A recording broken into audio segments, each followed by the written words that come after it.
These cameras are very similar and also very different, but there's one main thing for me that sets them apart. So let's get straight to it and take a look. I was quite excited when I saw the launch of the DJI Action 2 because I thought that this could be the only camera that's going to give some serious competition to the Go2. Most images that you saw were of the single lens module, which looked tiny, and clearly some of its features have been inspired by the Go2. When you compare the two side by side with the Go2 out of its charge cradle and the Action 2 as a single camera lens module, they are both compact, but the Go2 is smaller overall. It's slightly taller but narrower and not as deep, and it's also much lighter, weighing 26.1 grams compared to the 56.6 grams of the Action 2. You can definitely describe the Go2 as a thumb-size action camera, something that can't really be said of the Action 2, even though it is still really small and sleek. And this leads to the one thing that really does set these two cameras apart. Not only does the small size of the Go2 make it more versatile,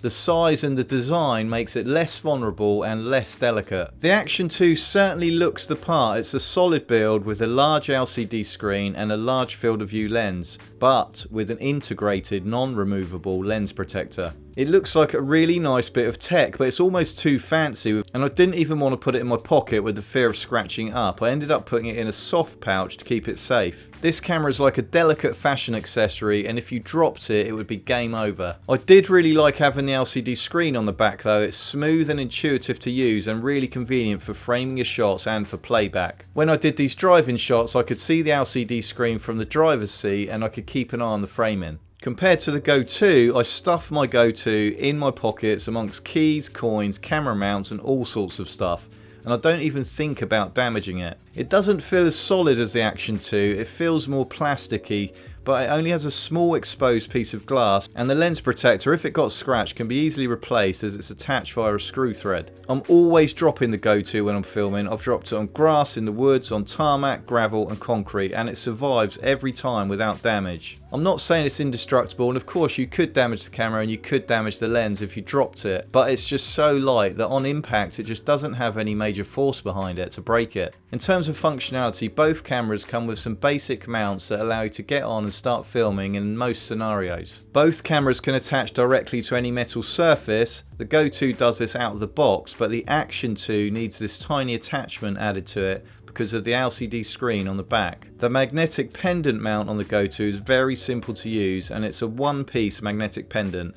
and you just attach the camera straight to it. The magnetic pendant mount with the Action 2 is a more fiddly design. Because of this extra piece, you have to attach to the camera first before attaching it to the pendant. It is a much stronger magnet though than the Go2, but the camera mounted on the pendant is a lot less discreet. The Go2 doesn't include a 1/4 inch threaded mount or a GoPro finger mount, and this is disappointing because these are the two common mounts that you use. It does, however, include a clip mount and a versatile sticky mount, which can also double up as a selfie stick and be used with the pet mount. The Action 2 comes in the box with every mount that you'll need to get started. It has a 1/4 inch threaded mount and a GoPro finger mount, as well as a sticky mount. The mounting system on the Action 2 is a really clever quick release design.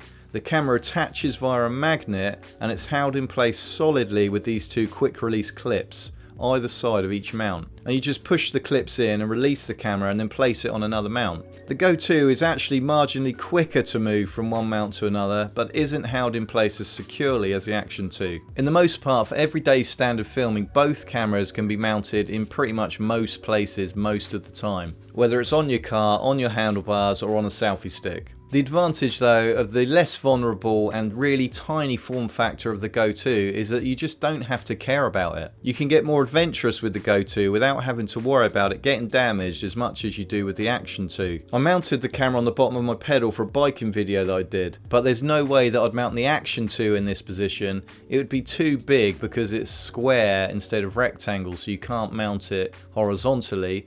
And also, if the lens protector got damaged or cracked, then you wouldn't be able to carry on filming.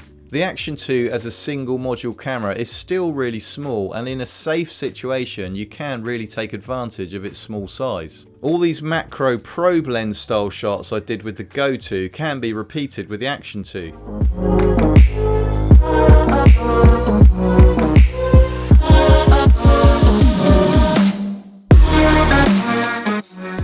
Let's take the vulnerability issue out of the equation for the moment and just compare some standard shots between the two cameras. What's interesting to note here is how good the auto exposure is with the Go2 and how quickly it adjusts compared to the Action 2 after going under the bridge.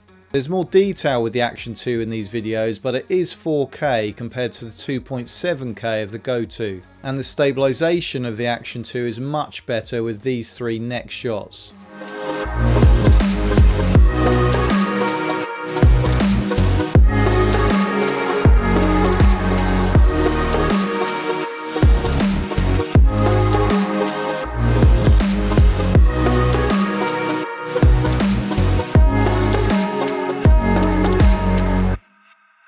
When I was filming with the Action 2, the battery life was excellent and it lasted around 50 minutes. And this battery life can be more than doubled if you attach the front-facing LCD module underneath the lens. But I personally think this aspect of the Action 2 has been over-engineered. It does fit solidly together, but the two pieces are slightly different sizes, they don't even line up smoothly. So aesthetically I don't like the look of it. Comparing the battery life with the Go2 battery life out of the case is pretty poor, and realistically it will last about 15 to 20 minutes max. But it does come with a charge case which can be used to charge the camera several times, or you can use the camera while it's in the charge case and it increases the battery life to around 2 hours. The charge case has an integrated tripod which is a bit flimsy but it's okay for solid surfaces, and also it can be used handheld as a mini selfie stick.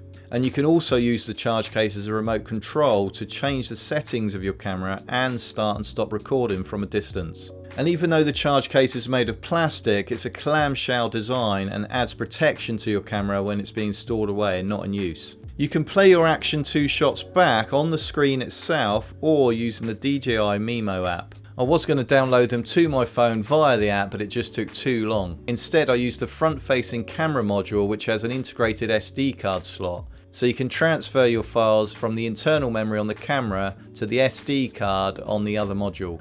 The Action 2 has 22.4 GB of internal storage. You can expand this by using the additional module which has the SD card slot, but this does mean you're then using the camera in its larger style setup, which is double the size. The Go2 has no external storage, but you can buy a 32 GB version or a 64 GB version, both of which are internal storage, and around about 4 GB is taken up by the operating system. And the files can be edited via the Insta360 app without having to download them to the app, so the workflow is a lot quicker. I am frustrated that the Action 2 could have come so close to becoming a better version of the Insta360 Go2, or even an equal version. The resolution options are better, the images look great, and the sound, which I haven't demonstrated in this video, is really impressive. But for a new action camera that was trying to compete with the Go2, I think they've overcomplicated it with the additional module and they've made it way too delicate. It has its place, but it's definitely no replacement for the Go2. And if you like the look of the Go2, you want to watch these videos next. My name's Rich, thanks for watching, and I'll see you in the next video.